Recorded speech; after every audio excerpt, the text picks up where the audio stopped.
भिन्न हैं, इन चारों भिन्नों को सरल करना है। या सबसे छोटी भिन्न का पता करना है, या सबसे बड़ी भिन्न का पता करना है, या हमें इन्हें आरोही क्रम में लिखना है या अवरोही क्रम में लिखना है। टोटल जो काम है उसके लिए हमें इनके हलों का लय लेना पड़ेगा। लय लेने के लिए यदि हम गुणनखंड विधि से लय निकालते हैं तो अभाज्य गुणनखंड करने पड़ेंगे। अभाज्य गुणनखंड करते हैं तो हमें अभाज्य संख्याओं का पता होना चाहिए कि अभाज्य संख्याएं कहाँ से शुरू होती है और कहाँ खत्म होती है। खत्म होने का तो कोई है ही नहीं, क्योंकि एक जोड़ते ही अगली संख्या प्राप्त हो जाती है, संख्याओं का अंत कहीं नहीं। मगर शुरुआत का हर चीज का पता रहता है कि कहाँ से शुरुआत होती है। जैसे हमारी पूर्ण संख्याएं हैं 0 से शुरू होती हैं, प्राकृतिक संख्याएं 1 से शुरू होती हैं, सम संख्याएं 2 से शुरू होती हैं, या आपकी जो अभाज्य संख्याएं हैं वो भी 2 से शुरू होती हैं। तो सबसे छोटी का पता है, सबसे बड़ी का कोई पता नहीं है, क्योंकि उसका कोई अस्तित्व नहीं है। एक जोड़ती है अपनी संख्या प्राप्त होती है, तो कहीं ना कहीं उसका आगे भी हमारी संख्या उपलब्ध है। तो हम 16 का, 20 का, 24 का और 36 का, जो कि इन चारों भिन्नों के हर हैं, इनका लय निकालेंगे। लय निकालने के लिए हम लोग अभाज्य गुणनखंड करेंगे। अभाज्य गुणनखंड करने के लिए हमने अभी तुम्हें बताया था कि अभाज्य संख्याओं का पता होना चाहिए। तो सबसे जो छोटी है अभाज्य संख्या वो 2 है, 2 के बाद 3, 3 के बाद 5, 7, 11, 13, 17, 19, 23। इस प्रकार से आगे चलते चले जाएंगे, अनंत तक जाएंगे। अब हम इन संख्याओं को अभाज्य क्यों कहते हैं? क्योंकि ये ऐसी संख्याएं हैं जो केवल 1 से कटती हैं और अपने आप से कटती हैं। कोई भी संख्या 1 से हर कोई संख्या कटेगी, अपने आप से भी हर कोई संख्या कटेगी। यदि किसी तीसरी संख्या से कोई संख्या कट जाती है तो वो कहलाती है भाज्य संख्या। यहाँ हम अभाज्य संख्याओं की बात कर रहे हैं, तो ये जितनी भी संख्याएं हैं ये सारी की सारी खुद से स्वयं से कटेंगी और 1 से कटेंगी। इसलिए ये अभाज्य संख्या किसी तीसरी से नहीं कटेगी, कोई अन्य संख्या इनको नहीं काट सकती। 1 के और अपने अलावा किसी से नहीं करेंगे। इनके बीच में हमारा देखिए 2 से पहले जो है 1 आता है। 1 कोई भी संख्या हो अपने आप से केवल 1 बार कटती है, मगर 1 एक ऐसी संख्या है जो अपने आप से कटती थकती नहीं है, अनंत बार कटेगी। हम काटते हुए थक जाएंगे 1 को 1 से, मगर वो कटता हुआ नहीं थकेगा, 1 का 1 ही आ जाएगा। इसलिए ना तो वो भाज्य है ना वो अभाज्य किसी ने बनाती है। इसके बाद में हमारा 2 से शुरुआत होती है भाज्य संख्याओं की। 2 से केवल 1 बार कटेगा और फिर दोबारा तो कटना है, 1 से भी कटेगा, मगर कोई और संख्या नहीं है जो 2 को काट दे। 2 के बाद 3 भी इसी प्रकार की संख्या है, मगर जो बीच में आया 4 जो है 2 से भी कटेगा, 4 से तो कटना ही है और 1 से भी कटेगा, तो वो हमारी होगी भाज्य संख्या। इस प्रकार से सारी अभाज्य संख्याएं हैं। इन अभाज्य संख्याओं से हम पता करेंगे 16 किस से कटेगा। तो 16 है हमारा, वो 2 से कटेगा। 2 के बाद ना 3 काटता, ना 5 काटेगा, ना 7 काटेगा, ना 11 काटेगा, ना 13 काटेगा। केवल 16 को 2 से काटा जाएगा, 2 के अलावा वो कोई संख्या नहीं काटेगी। तो 16 के अभाज्य गुणनखंड कर लीजिए। जिससे काटेंगे उसको इसके बराबर में लिख देंगे। 2 का पाठा 16 में पढ़ेंगे, 2 अट्ठे 16 होगा। 2 से फिर काटिए इसको, इसके बराबर में लिख दिया। 2 चौक 8, 8 में पाठा पढ़ा हमने 2 का, 2 चौक 8 जगह। 2 से फिर काटिए, 2 दूनी 4, फिर 2 से काटिए, 2 एकम 2। इस प्रकार से तब तक काटेंगे, तब तक भाग देंगे जब तक कि हमारा 1 ना आ जाए। तो ये हमारे 16 के अभाज्य गुणनखंड हो गए। 16 के सामने रख दीजिए। 2 गुणा 2 गुणा 2 गुणा 2। 2 से ही कटा है हमारा ये 16, कितनी बार? 4 बार। अब इसी प्रकार से हम 20 के अभाज्य गुणनखंड करेंगे। 20 हमारा किस से कटेगा? 2 से कट जाएगा, 5 से कटेगा, तो कोई संख्या नहीं है अभाज्य संख्या में जो इसको काटेगा। ठीक है, 2 और 5 दोनों से कटेगा। तो 5 पे जाओ, पहले 5 से काट काटने से 2 से 2 धनी 20, 2 का पाड़ा बीच में पड़ा है, 2 धनी 20, 2 एकम 2, 2 जीरो 0, 10 ही आना है। 2 से फिर काट दीजिए 10 को, 2 पंजे 10 और फिर कटेगा 5 से 5, 5 एकम 5, क्योंकि 5 है भाई संख्या है। तो 20 के टुकड़े हो गए, 2 बार तो इसमें 2 आया है, तो 2 के नीचे 2 लिख दीजिए, 2 बार। और 2 का कोई अंक नहीं है तो इसके नीचे हम 1 लिख देंगे ताकि हमें लाइन बनाने की सुविधा है।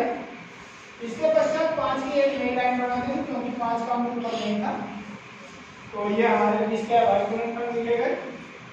इसी प्रकार से 24 का अभाज्य गुणनखंड करेंगे। 24 किस किस से कटेगा पता कर सकते हो। 24 हमारा 2 से कटेगा, 3 से कटेगा और 3 के बाद में कोई और अभाज्य संख्या नहीं है जो काट देगा। ठीक है, तो 2 से काटिए और 3 से काटिए। तो 2 से काट देते हैं पहले, 2 एकम 2, 2 दूनी 4, 24 में 2 का पाड़ा पड़ा 12 आया भागफल। इसी प्रकार 2 से 12 को भाग दिया, 2 छिका 12, छिका चली 6 आ गया भागफल। फिर 2 से काटा 2 दिया 6, फिर 3 से काटेंगे 3 को क्योंकि 3 है अभाज्य संख्या और 2 से नहीं कटती, तो 3 3 से कटेगा, 3 एकम 3। तो अभाज्य गुणनखंड हो गए हमारे 24 के 2 गुना 2 गुना 2 गुना 3। तो 2 के नीचे 2 ले जाइए, जितनी बार है 3 बार है 2 का तो 3 बार लिख दिया। चौथी बार 2 का नहीं आया उसमें तो वहां 1 लिख देंगे। 5 का उसमें नहीं आया है तो 5 के नीचे भी 1 लिख देंगे। और 3 का नया अंक आया है तो उसकी लाइन अलग बढ़ा देंगे।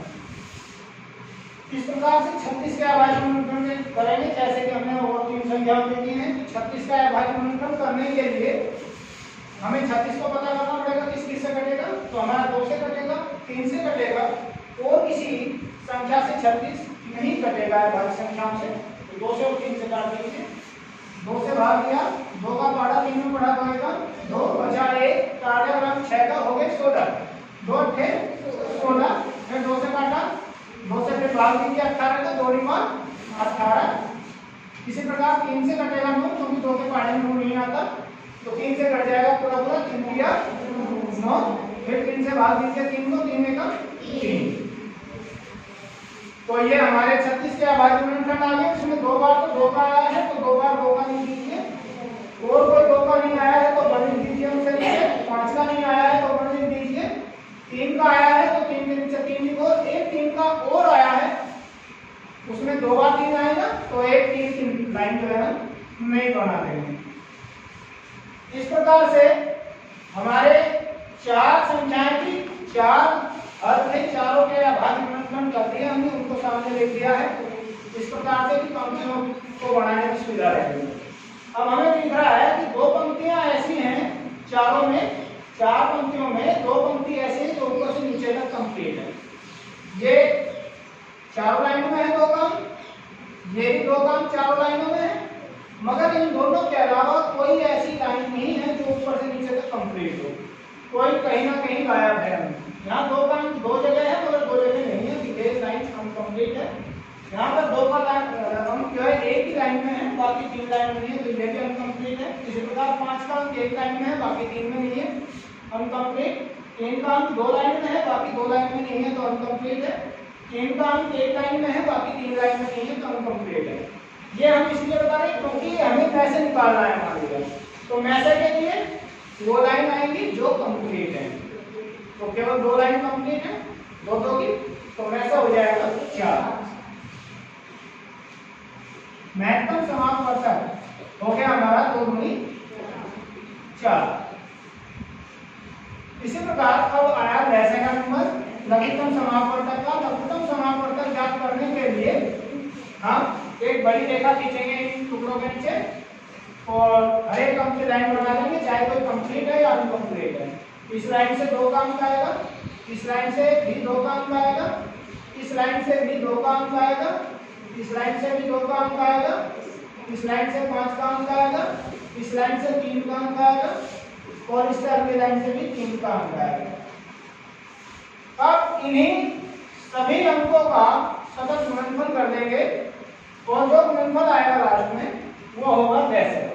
तो 2 दूनी 4, 4 दूनी 8, 8 दूनी 16, 16 पंजे 80, 80 दिया 240 और 240 दिया 720, तो हमारा लैसा आया 720, लघुत्तम समापवर्धक 720 आया।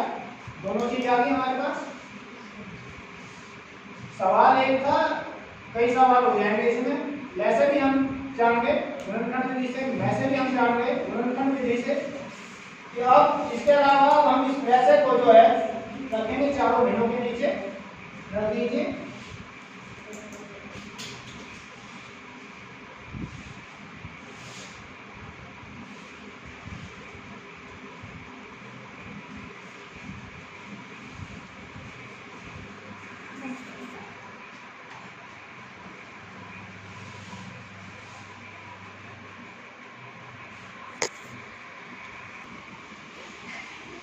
ठीक है, चल गई ना। अब हमारा जैसा आया है 720, प्रत्येक भिन्न के हर से भाग देंगे वैसे को। ये हर है, ये अंश है, अंश में होगी गुना और हर में होगी, हर से होगी भाग। इसको लैसे, ये हमारा लैसे है। लैसे को भाग लेंगे हर से, और जो भाग लेके आएगा उसका गुना कर देंगे अंश में। तो 16 से 720 को भाग दीजिए। जब हम 16 से 720 को भाग देंगे तो आएगा क्या, 16 दिया 48, 16 चौका 64, 16 पंजे 80 ज्यादा हो जाएंगे, 16 चौका 64, कितने बचे 8, 8 बचे, काटिया ग्राम 0 हो गए 80, 16 पंजे 80, 45 आया भाग। 16 से 720 को भाग दिया, 45 आया, 45 का गुना कर देंगे अंश में इसी के ऊपर, 45 दूनी 90।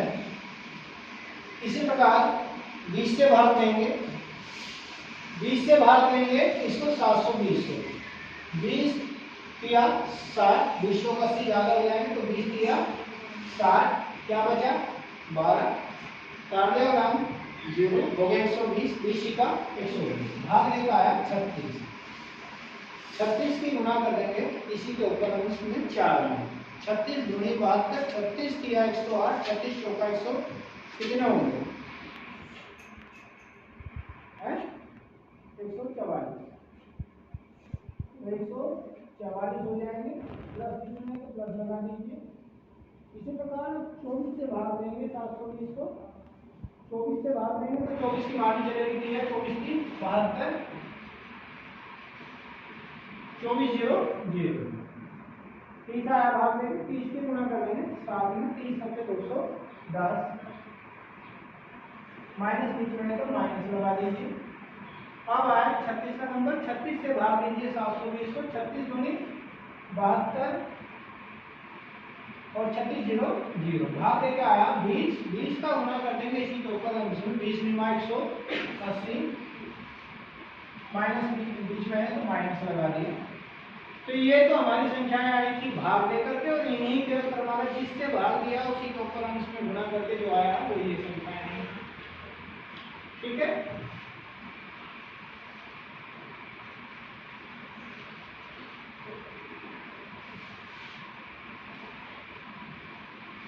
अब यदि सरल करना है तो प्लस प्लस के एक साथ जोड़ दीजिए, माइनस माइनस के एक साथ जोड़ देंगे, 90 और 144 जोड़ के कितना हो जाएगा, 4 और 0 जोड़ा 4 और 4 और 9 13, यहाँ से 1 और 1 2, 234 हुए प्लस के, माइनस में कितने होंगे 0 की 0, 8 9 और 1 और 2 3, 390 हो गए माइनस के बटे 720। अब विपरीत चिन्ह तो घटा देंगे, प्लस का है ज्यादा कम और माइनस के हैं ज्यादा, तो माइनस के बचेंगे, कितने बचेंगे, तो माइनस के बच जाएंगे 0 से नहीं जाएगा 10, यहाँ से 10 हो गए, 10 में 4 गए 6 बचे, और यहाँ रह गया 8, 8 में से 3 गए 5 बचे, यहाँ रह गया क्या 3, 3 में से हो गया 1 बचा, तो माइनस के 156 बचे बटे 720, तो उत्तर आया माइनस के 156 बटे 720। अब इसका हम सरलतम रूप ज्ञात कर सकते हैं, अंश और हर दोनों को काटेंगे से बड़ी संख्या से या छोटी छोटी ऐसी संख्या जिससे दोनों कटती हैं। तो 2 से काट लीजिए, 2 सत्ते 14, बचा 1 हो गए 16, 2 अट्ठे 16। फिर 2 से 720 को काटिए, 2 3 6, बचा 1 हो गए 12, 2 6 12, 2 0 0। अभी फिर काट सकते हो, माइनस का चलता रहेगा। 2 से 78 को काटिए, 2 3 6, बचा 1 हो गया 18, 2 18 बटे 2 से 360 को काटिए, 2 1 2, बचा 1 हो गए 16, 2 अट्ठे 16, 2 0 0। माइनस का चलता रहेगा, माइनस के आगे 39 बटे 180। अब ये 3 से कट जाएगा, 3 एकम 3, 3 तिया 2 बटे 3 4 18, 3 0 0। 180 को काटा 7 आया और 39 को काटा 13 आया, माइनस 7 चलता रहेगा। तो माइनस के 13 बटे 60 आ गया। तो अब 13 से 13 कटेगा, मगर 13 से 60 नहीं कटता, तो माइनस 13 बटे 60 किस भिन्न का सरलतम रूप होगा।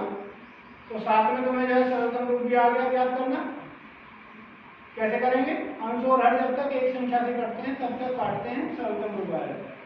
तो इसका जो लास्ट उत्तर है वो होगा 4 भिन्नों का सरल जो करके आएगा -13 बटे 60। ठीक है, तो ये तो हो गया सरल करना। अब मान लिया हमें सबसे छोटी भिन्न का पता करना है या सबसे बड़ी भिन्न का पता करना है या आरोही और अवरोही क्रम में इन भिन्नों को लिखना, तो कैसे लिखेंगे। तो हम हर समान करने के लिए हमने वैसे लिया था, उद्देश्य ये था कि हर यदि एक से हो जाए तो ऊपर की संख्याओं से हम कंपैरिजन कर लें, तुलना कर लें, ताकि छोटे बड़े का पता लगे। तो हमारा जो हर समान होने के बाद वैसे आ गया 720, हमने हर बना लिया, इनका सबका हर हो गया 720। इस हर के अनुसार, इस वैसे के अनुसार सभी भिन्नों के अंश हो गए। पहले भिन्न का 90 हो गया, दूसरी का 144 हो गया, तीसरी का -210 हो गया, चौथी का -180 हो गया। जब हम हर चेंज करेंगे तो अंश भी उसी रूप में चेंज होंगे। ठीक है, हर समान हो गए, सबका हर अब 720 है, सबके अंश पहले की अपेक्षा बदल गए। पहले अंश कुछ थे, पहले हर कुछ थे, अब सबके हर तो 720 हो गए और सभी के अंश क्रम से हो गए। पहले भिन्न का अंश हो गया 90, दूसरी का 144, तीसरी का -210 और चौथी का -180। अब हम इनसे कंपैरिजन करेंगे कि कौन छोटा है और कौन बड़ा है। तो यहाँ पर इन चारों संख्याओं में सबसे जो छोटी संख्या है वो है -210। माइनस का 210 सबसे छोटा है। -210 का मतलब है कि इस पर 210 का कर्जा है और -180 का मतलब है कि इसके 180 का कर्जा है और प्लस के 144 का मतलब इसके पास 144 है और प्लस 90 का मतलब है कि इस पर जो है इसके पास 90 रुपए हैं, 90 है इसके पास। तो जिसके पास है वो बड़ा है, जिसके पास है भी नहीं और उनका कर्जा है, जो इस पर ज्यादा कर्ज होगा वो उतना ही छोटा हो जाएगा। तो ज्यादा कर्जे वाला है 210, तो सबसे छोटा 210।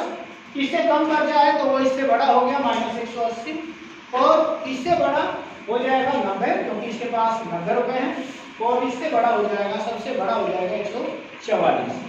तो सबसे छोटी संख्या इनमें है -210। 210 माइनस का है तीसरे नंबर पर और तीसरे नंबर पर भिन्न है हमारी माइनस के 7 बटे 24। तो सबसे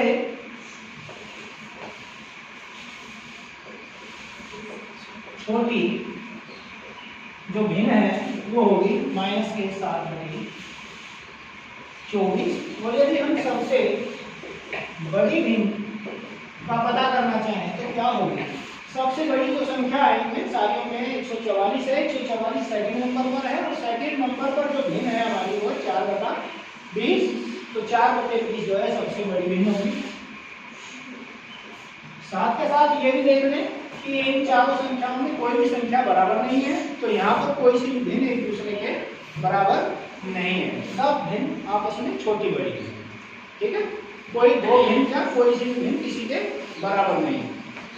ठीक है, अब हम आते हैं आरोही क्रम में।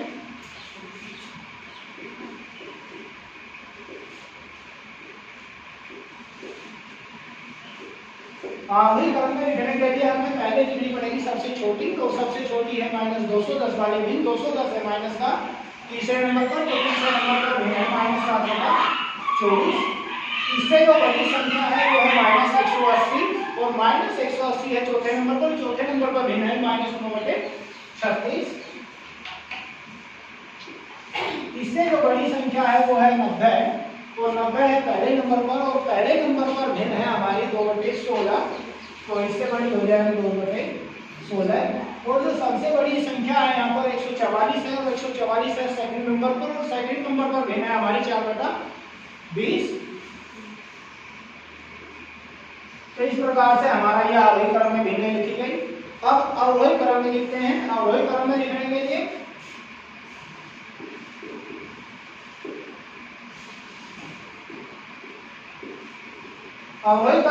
के लिए हम लिखेंगे सबसे बड़ी संख्या पहले। सबसे बड़ी हमारी 144 है, 144 है सेकंड नंबर पर, और सेकंड नंबर पर जो भिन्न है हमारी वो है 4/20। 4/20 लिख दीजिए। इससे जो छोटी संख्या है वो है हमारी 90, और 90 है फर्स्ट नंबर पर, और फर्स्ट नंबर पर भिन्न है 2/16। और इससे जो छोटी संख्या है वो है -180। -180 है चौथे नंबर पर, चौथे नंबर पर भिन्न है -9/36।